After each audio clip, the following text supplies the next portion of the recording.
कुछ लोग मेरे हुए व्यक्ति की चीजों को निशानी या याद के तौर पर रख लेते हैं या इस्तेमाल करते हैं, लेकिन गरुड़ पुराण में मृतक से जुड़ी ऐसी चीजों के बारे में बताया गया है जिनका इस्तेमाल नहीं करना चाहिए। मृत्यु सत्य है, इस बात को सभी जानते हैं, लेकिन मृत्यु के बाद आत्मा का क्या होता है, इसे लेकर दुनिया भर में कई तरह की मान्यताएं हैं। लेकिन सनातन हिंदू धर्म के ग्रंथ गरुड़ पुराण में मृत्यु के बारे में विस्तार पूर्वक वर्णन किया गया है। नमस्कार दोस्तों, स्वागत है हमारे बुद्ध मोटिवेशनल चैनल में।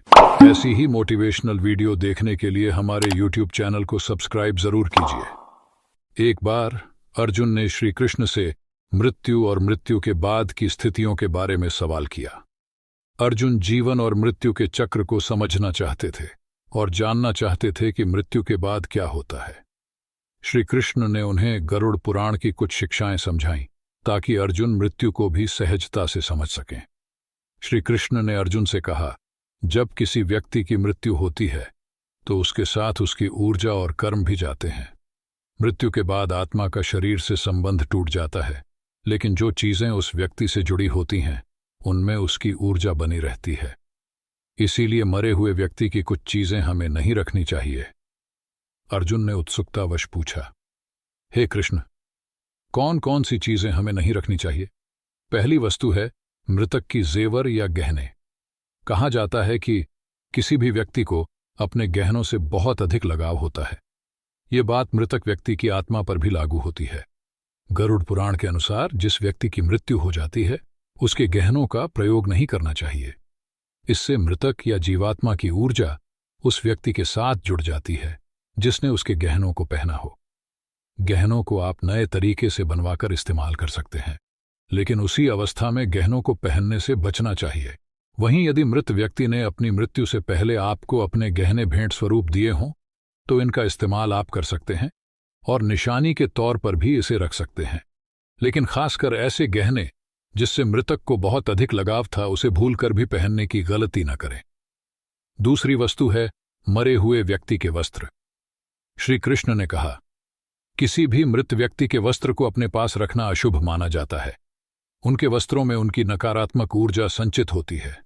जब व्यक्ति जीवित होता है तो उसके वस्त्रों में उसकी जीवन शक्ति होती है, लेकिन मृत्यु के बाद इन वस्त्रों में उसकी अधूरी इच्छाएं और कष्ट रह जाते हैं।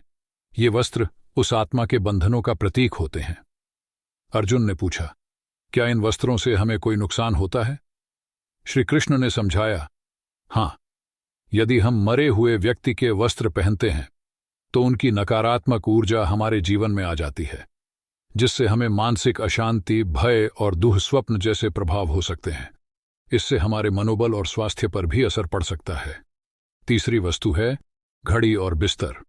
गरुड़ पुराण के अनुसार परिजन की मृत्यु के बाद उसकी घड़ी का भी इस्तेमाल नहीं करना चाहिए।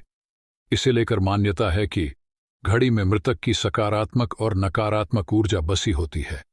मृतक की घड़ी पहनने पर नकारात्मक ऊर्जा का प्रभाव पड़ता है और उसे बार बार मृतक के सपने आते हैं। श्री कृष्ण ने तीसरी और महत्वपूर्ण बात बताई, मरे हुए व्यक्ति का बिस्तर, तकिया, चादर या कोई भी निजी सामान जो उसने नियमित रूप से इस्तेमाल किया हो अपने पास नहीं रखना चाहिए। मृत्यु के समय उस व्यक्ति की आत्मा उसके आसपास के वातावरण से बंधी होती है और उसकी अधूरी इच्छाएं और समस्याएं उसके इस्तेमाल किए गए सामान में बनी रह सकती हैं। अर्जुन ने पूछा, इससे क्या समस्या हो सकती है? श्री कृष्ण ने उत्तर दिया, यदि हम उस बिस्तर या सामान का इस्तेमाल करते हैं तो वह व्यक्ति की अधूरी इच्छाएं हमारे जीवन में हस्तक्षेप करने लगती हैं।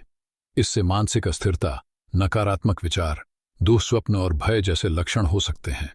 इससे हमारे जीवन में परेशानियां आने लगती हैं।